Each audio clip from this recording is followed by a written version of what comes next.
Shalom. Lagi shalom. Selamat pagi. Kembali kita datang ke rumah Tuhan. Kita naikkan syukur kita hadapan Tuhan. Kita mengucap syukur setiap kebaikan Tuhan dalam kehidupan kita. Dan pada pagi hari ini kita akan mulai ibadah kita. Kita sama-sama tunduk kepada kita. Kembali kita mengucap syukur. Kembali kami mengucap syukur dan terima kasih Tuhan buat anugerah pada pagi hari ini Tuhan. Merupakan pagi hari yang penuh mengucap syukur kami Bapak. Ini kami membawa pujian kami Tuhan, membawa penyembahan kami Bapak. Untuk kami hanya boleh memberikan yang terbaik untuk Engkau Tuhan. Tuhan, bukan rutinitas kami pada pagi hari ini Tuhan Yesus, tapi kami mau mengalami perjumpaan pribadi lepas pribadi dengan Tuhan. Karena kami percaya Engkau Tuhan yang bertata atas hidup kami Tuhan Yesus. Tuhan, melalui perjumpaan itu setiap kami yang kami lemah boleh kami dikuatkan Tuhan. Yang kami sakit boleh kami disembuhkan Tuhan. Yang kami yang beban berat Tuhan boleh dapat kelegaan daripada Engkau Tuhan Yesus. Terima kasih Bapa di surga. Terima kasih Yesus. Terima kasih Roh Kudus. Tuhan, kami percaya Tuhan pada pagi hari ini Engkau ada di tengah-tengah kami Bapa. Terima kasih Yesus. Terima kasih Roh Kudus.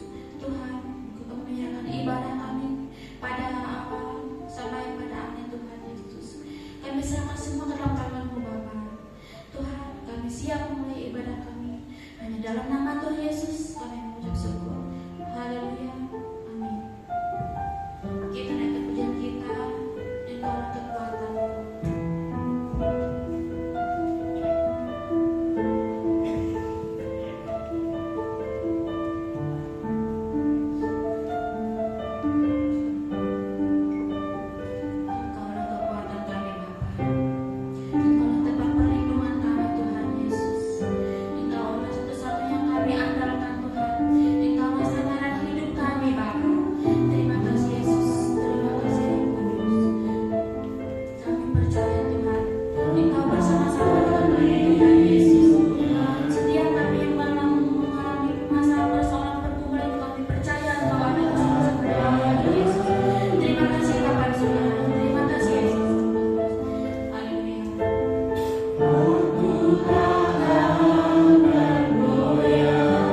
kita yang mencuri damai senjata daripada musuh Yesus.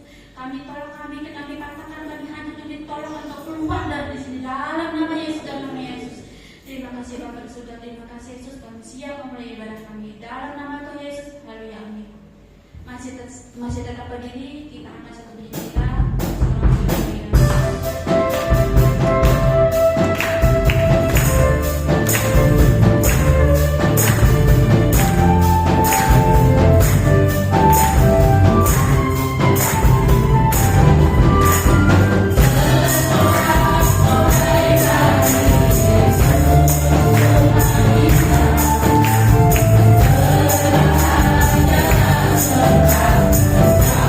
Saya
Kalau tidak ada, kita akan lanjut ke persembahan.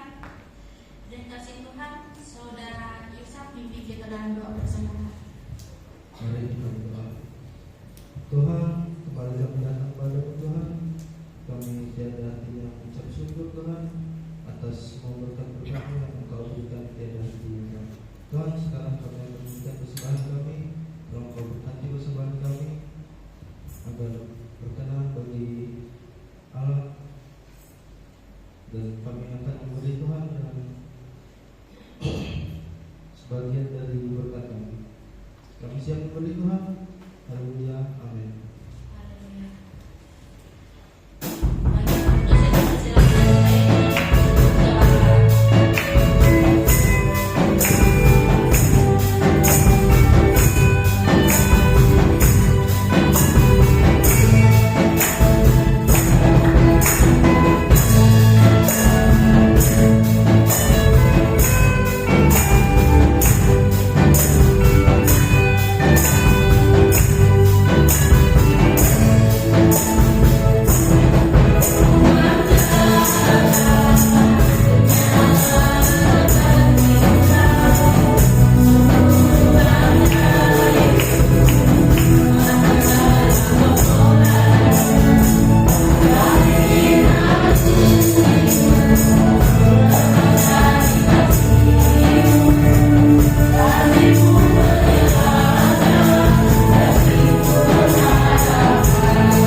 bahasanya kita mendengar firman Tuhan. Mari kita siapkan hati kita pujian kita, firman berita bagi-bagi.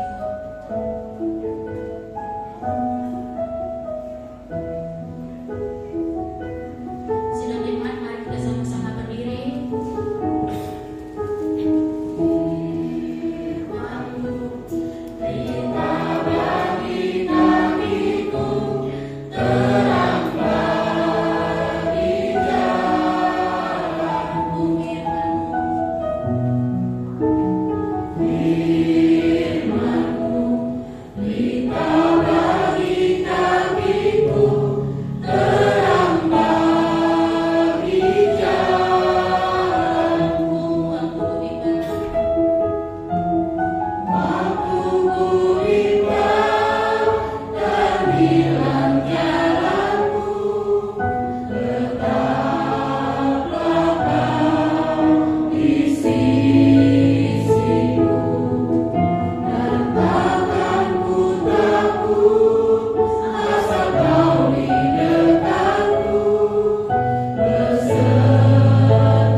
Bagi hamba-Mu yang akan menyampaikan firman-Mu ini Tuhan, biarlah Engkau mengurapinya Tuhan.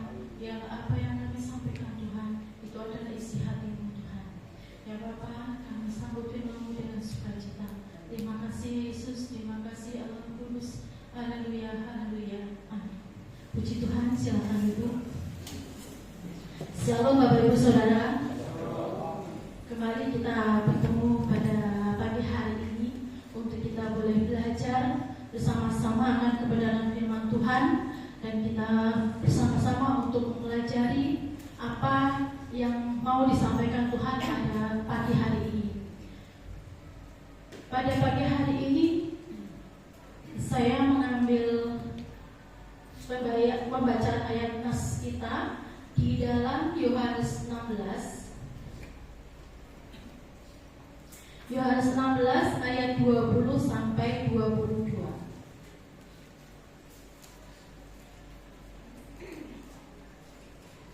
Di sana dengan perikop duka cita yang mendahului kemenangan. Puji Tuhan, kalau sudah dapat semua saya bacakan. Yohanes 16 ayat 20 sampai 22. Demikian bunyi firman Tuhan. Sesungguhnya aku berkata kepadamu, kamu akan menangis dan meratap, tetapi dunia akan bergembira. Kamu akan berduka cita, tetapi duka citamu akan berubah menjadi sukacita. Seorang perempuan berduka cita ketika ia melahirkan, karena saatnya telah tiba. Namun sesudah ia melahirkan anaknya, ia tidak ingat lagi akan penderitaannya, karena kegembiraan bahwa seorang manusia telah dilahirkan ke dunia. Ayat 22. Demikian juga kamu sekarang berduka cita, tetapi aku akan melihat kamu lagi, dan hatimu akan bergembira, dan tidak ada seorang pun yang dapat merampas kegembiraanmu itu dari kamu. Amin. Buat baca firman Tuhan. Untuk ibadah pada pagi hari ini saya beri tema sesuai dengan ayat nas yang kita baca dan judul dari perikop yang kita baca tadi. Kalau kita mau baca secara lengkap ya Bapak Ibu Saudara, dari ayat 16 sampai ayat 33. Hanya saja saya mau ambil di ayat 20 sampai 22. Tema yang saya ambil adalah duka cita yang membawa sukacita. Nats yang kita perlukan di sini adalah di ayat yang ke-20. Nah, jadi Bapak Ibu Saudara, seringkali ya di dalam kehidupan kita merasa dunia itu merasa gembira di atas penderitaan kita. Kadang-kala kita berpikir seperti itu, seolah-olah kebenaran itu kalah, ya. Seolah-olah duka cita itu menjadi kekekalan dalam kehidupan kita. Kadang-kala kita berpikir seperti itu. Pernahkah Bapak Ibu Saudara kita merasa di titik yang paling terendah dalam hidup kita? Seolah-olah air mata ini tidak bisa-bisa kita keluarkan ketika kita menghadapi satu masalah, ketika kita menghadapi satu duka cita tadi. Kita menangis, kita meratap, ya. Kadang-kala kita sebagai manusia merasakan hal seperti itu. Kita merasa tidak adil, kita merasa putus asa. Dunia seolah-olah bergembira, tapi dalam hidup kita itu mengalami satu penderitaan, satu kegagalan, satu penderitaan. Tetapi di dalam nas yang kita baca pada pagi hari ini, Yesus mau menegaskan di ayat yang ke-20 ini tadi Bapak Ibu Saudara, bahwa tangisan ini adalah tangisan yang sementara. Penderitaan ini tadi adalah penderitaan yang sementara kita alami, tidak selamanya. Jadi hari ini Bapak Ibu Saudara, kita mau merenungkan bagaimana janji Yesus untuk mengubah tatapan tadi, mengubah tangisan tadi menjadi satu sukacita yang akan kita terima. Karena apa? Sukacita yang diberikan Tuhan, diberikan oleh Allah, diberikan oleh Yesus itu tidak dapat direbut oleh dunia ini. Dan sukacita itu ada sifatnya kekal. Yesus mau memberikan sebuah janji yang secara personal kepada kita. Bagaimana kita menghadapi kedukaan itu tadi, bagaimana kita menghadapi penderitaan itu tadi dalam kehidupan kita. memang ya Tuhan atau Yesus tidak menjanjikan bahwa hidup kita ini tidak ada masalah. Justru ketika kita masih hidup di dalam dunia ini, kita masih ya, menghadapi banyak masalah. Tetapi apa Bapak Saudara? Tuhan menjamin ya. Yesus menjamin bahwa duka cita tadi tidak permanen. Duka cita tadi akan menjadi sukacita. Tuhan sanggup ya, mengubah air mata kita itu menjadi air mata sukacita. Jadi saudara-saudara kasih dalam Tuhan, di dalam kehidupan ini seringkali kita berpikir bahwa orang yang mengikut Yesus itu terbebas dari masalah.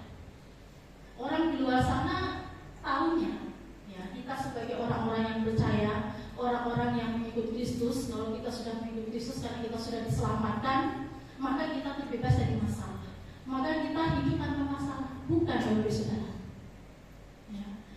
Justru karena kita hidup di dalam Kristus, hidup di dalam kasih Kristus, kita menghadapi cobaan, kita menghadapi banyak masalah, banyak mengalami kesusahan dan kesukaran hidup.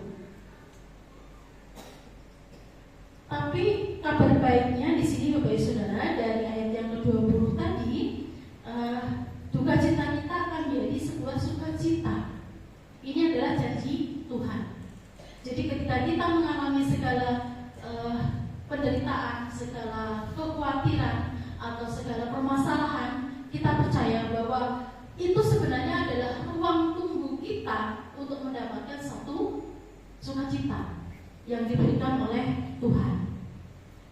Nah, seringkali dalam hidup kita Bapak Saudara, ketika kita mau mendapatkan kegembiraan, mendapatkan sukacita, mendapatkan kebahagiaan, itu didahului dengan duka cita, didahului dengan satu permasalahan, didahului dengan penderitaan yang kita alami. Ini bukan pola manusia Bapak Saudara, tapi ini adalah pola kerja dari Allah, pola kerja dari Tuhan yang bertujuan untuk memurnikan iman kita, memurnikan kehidupan iman kita bersama-sama dengan Tuhan. Kalau Tuhan tidak memurnikan iman kita, ya, ketika kita menghadapi satu penderitaan, satu permasalahan, kita mudah putus asa. Kita akan terjun, ya, akan bergaul dengan kehidupan duniawi. Nah, yang dimau Tuhan apa Bapak Saudara? Tuhan memurnikan iman kita supaya iman kita ini lebih kuat, lebih setia kepada Tuhan ketika kita menghadapi permasalahan atau penderitaan itu tadi, atau duka cita yang sedang kita alami saat ini.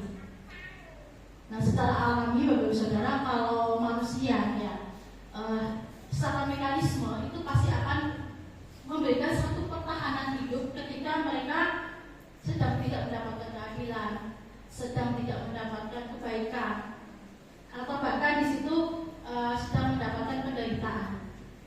Pasti di situ manusia akan mempertahankan diri bagaimana dia terlepas dari penderitaan itu, ya, sehingga ada satu potensi untuk ya perasaan sedih tadi kita cenderung untuk menghindari, cenderung untuk menyangkal, ya, cenderung untuk kita kabur dari penderitaan itu.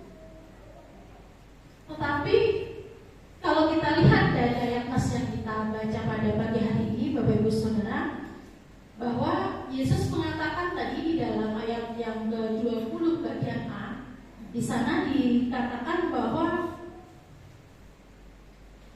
sesungguhnya aku berkata kepadamu, kamu akan menangis dan meratap, tetapi dunia akan bergembira. Nah, kalau kita lihat dari pernyataan Tuhan Yesus ini tadi, kalau secara manusia memang dunia gembira melihat penderitaan kita.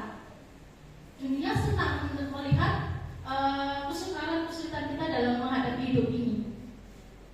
Tetapi di sini pada ayat yang ke-20, kalau kita mau baca dari ayat yang ke-16 ya Bapak Ibu Saudara, atau dari ayat sebelumnya, itu merujuk atau mengacu pada kesedihan murid-murid Tuhan Yesus ketika Tuhan Yesus itu sedang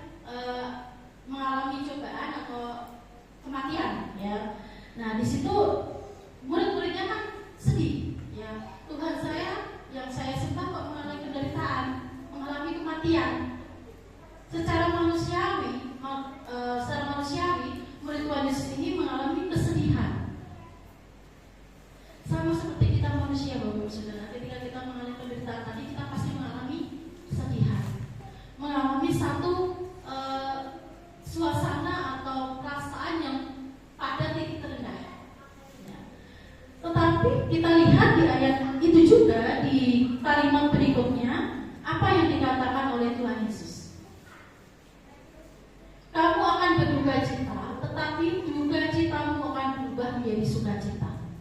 Nah, ini merujuk dari ayat ini tadi, Bapak Ibu, dari pernyataan Yesus itu ketika murid-muridnya itu sedih dengan kematiannya. Tuhan Yesus mengatakan, kalau boleh dikatakan, kamu jangan sedih, ya, karena kesedihanmu itu sementara, karena kesedihan kalian itu nggak permanen. Kesedihan kalian akan berubah menjadi sukacita. Kenapa? Karena Tuhan Yesus pada hari ketiga akan bangkit dan menunjukkan kuasanya itu kepada mereka, kepada murid-muridnya. Jadi di ayat yang 16 ini mengatakan bahwa ketika dunia gembira atas sukacita kita, dunia senang atas kesusahan, kesukaran kita dalam menghadapi hidup ini, kita percaya bahwa Tuhan akan memberikan sukacita itu kepada kita. Jadi kesedihan itu sifatnya sementara. Ya, tangisan tadi, ratapan tadi itu bersifat sementara. Kemudian dari pernyataan itu juga kita diajarkan, ya, ketika dunia menawarkan kesenangan yang sifatnya sementara ini tadi, yang bisa membawa kita ke dalam hal kebiasaan, ya, tetapi jalan menuju sukacita ini tadi, kalau kita lihat di dalam ayat atas ini, ya, sukacita yang sejati dan abadi itu seringkali perlu dengan kesedihan, perlu dengan tetesan air mata. Saya coba kita lihat di dalam Lukas 24 ayat 26. Boleh kita buka sebentar.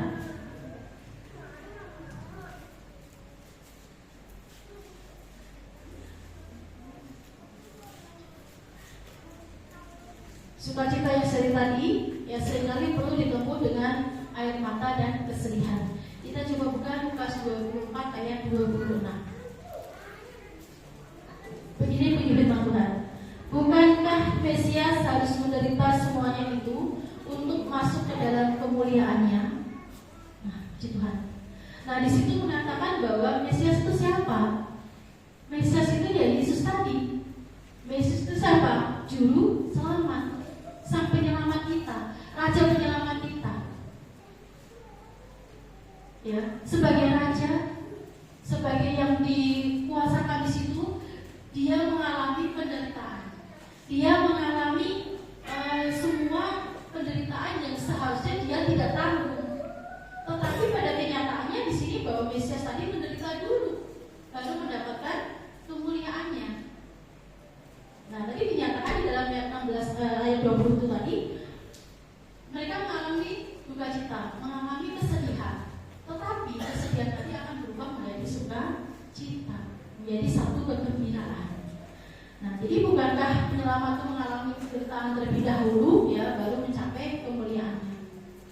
Nah, ini kita terapkan dalam kehidupan kita, Bapak Ibu Saudara, ketika kita menghadapi penderitaan, mengalami kesusahan, kesukaran hidup, bahkan duka cita sekalipun, ya, mungkin secara manusia tidak bisa, ya, untuk menahan itu. Tetapi kalau kita percaya kepada Tuhan, kita pasti akan bisa melewati itu semua.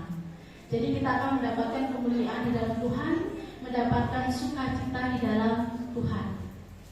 Jadi dalam proses hidup kita, Ibu Saudara, banyak hal yang mungkin kita kehilangan, ya, kegagalan, kehilangan orang yang kita sayang, kegagalan dalam kita bekerja, kegagalan dalam kita studi misalnya, atau membangun suatu usaha atau bisnis.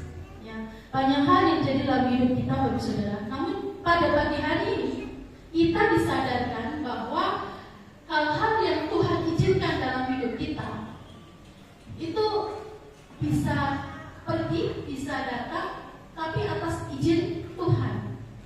Jadi di sini Tuhan tadi akan memurnikan iman kita. Tuhan mau memurnikan iman kita. Yaitu apa? Memurnikan dalam hal apa? Dalam hal karakter dan hati manusia. Karakter yang bagaimana? Karakter yang tadi yang hidup bersama-sama dengan Kristus. Hati yang bagaimana? Hati yang rendah, hati yang bersama-sama dengan Kristus. Nah, kita coba kembali buka di dalam 1 Petrus 1.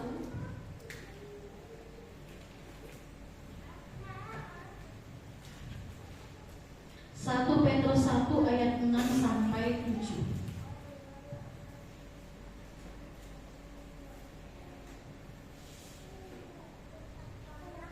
Begini bunyi firman Tuhan.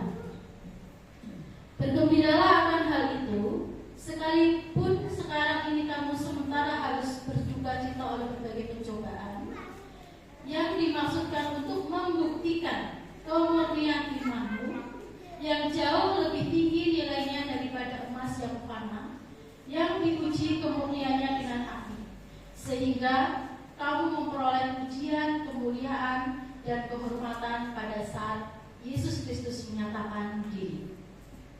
Nah, jadi Bapak Ibu Saudara, ketika kita mengalami kedukacitaan, mengalami kesedihan tadi, mengalami ratapan, kita menangis ya, ini Tuhan sedang memurnikan iman kita, ya, membentuk karakter kita, membentuk hati kita supaya apa? Supaya hati kita ini kuat, hati kita ini tahan terhadap segala macam pencobaan yang datang dalam hidup kita.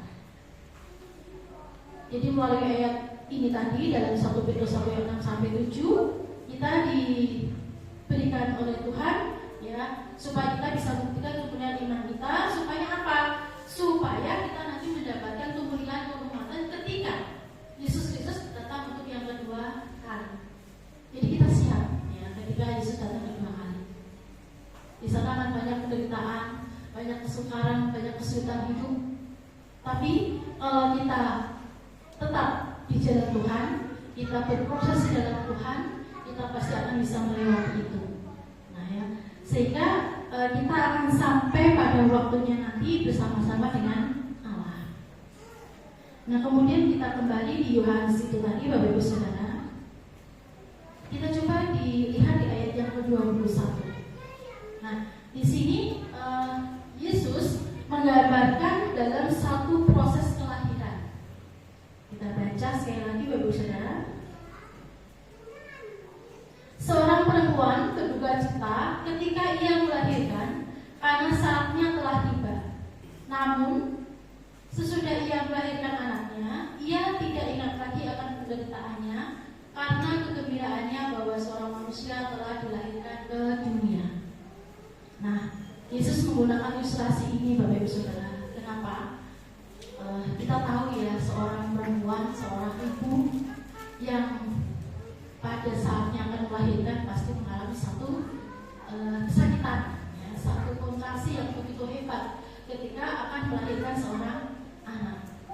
Nah, kesakitan tadi, kontraksi tadi itu mendatangkan duka cita bagi dia pada saat itu. Ya. Tetapi di sini kontraksi yang intens, duka cita yang intens itu tadi sangat tidak menyenangkan di dalam diri kita, pada dalam diri seorang ibu tadi ketika ia akan melahirkan seorang anak. Tetapi rasa sakit tadi bukan bertujuan untuk menghancurkan dia, bukan. Ya. Tetapi di sini bertujuan untuk menghasilkan kehidupan yang baru, ya, kelahiran yang baru tadi untuk anak-anaknya. Jadi tidak ada rasa sakit ya ketika seorang ibu yang akan melahirkan anaknya. Nah sama dengan kita Bapak Saudara, ketika dalam hidup kita duka cita itu melanda dalam hidup kita, kesukaran, kesusahan, kesulitan dalam hidup kita itu ya itu sangat intens dalam hidup kita, sangat sering dalam kehidupan kita, sering kita alami kegagalan, kehilangan, atau bahkan pergumulan yang kita hadapi itu sangat berat. Itu apa? Itu adalah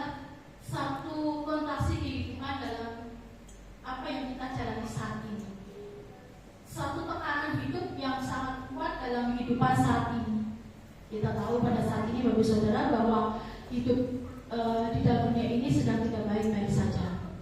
Banyak permasalahan yang terjadi, ya, yang seringkali merongrong kehidupan iman kita. Nah, kalau kita tidak kuat di dalam Tuhan, pasti akan ikut dalam arus dunia. Kita tidak bisa mengendalikan diri. Ya.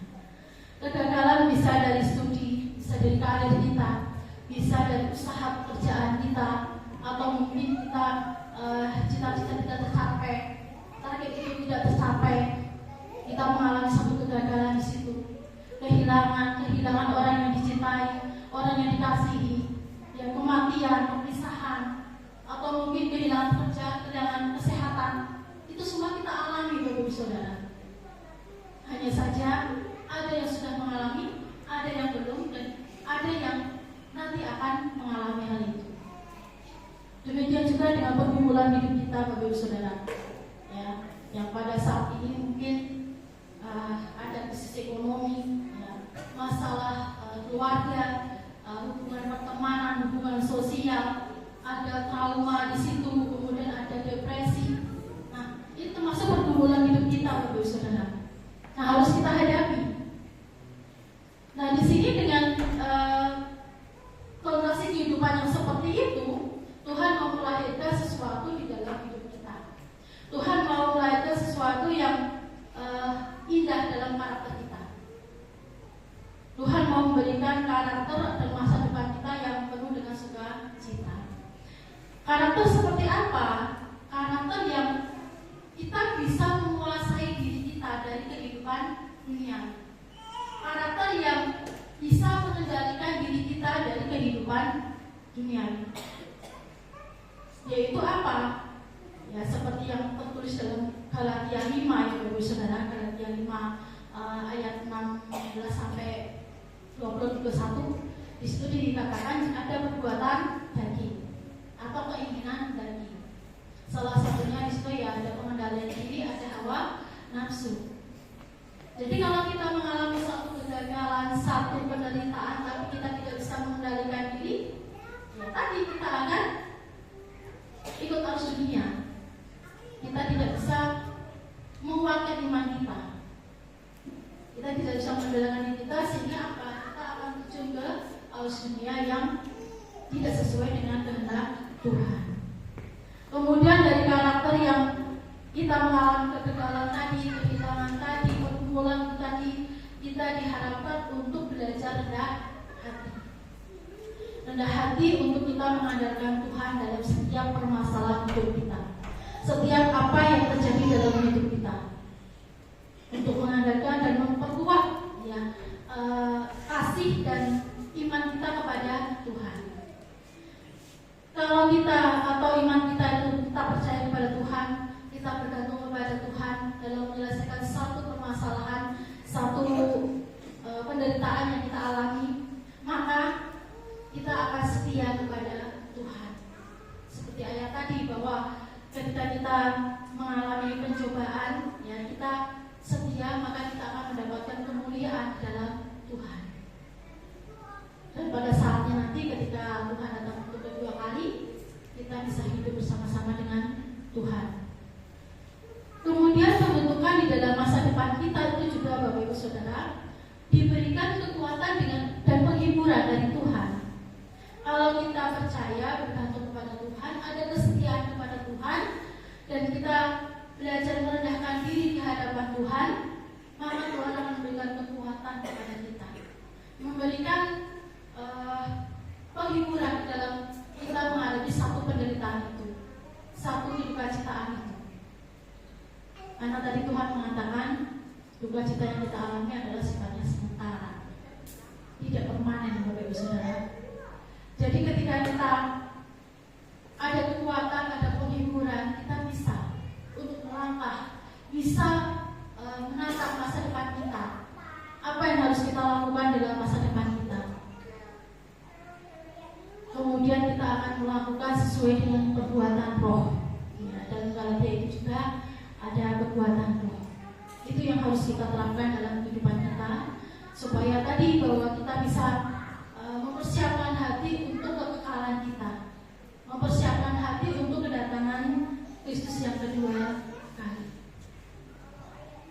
Nah, kemudian selanjutnya Bapak Saudara, apa bedanya duka cita yang kita alami sendiri dengan duka cita yang berjalan bersama-sama Tuhan, atau duka cita yang dibawa di dalam Tuhan? Jelas ada bedanya Bapak Saudara.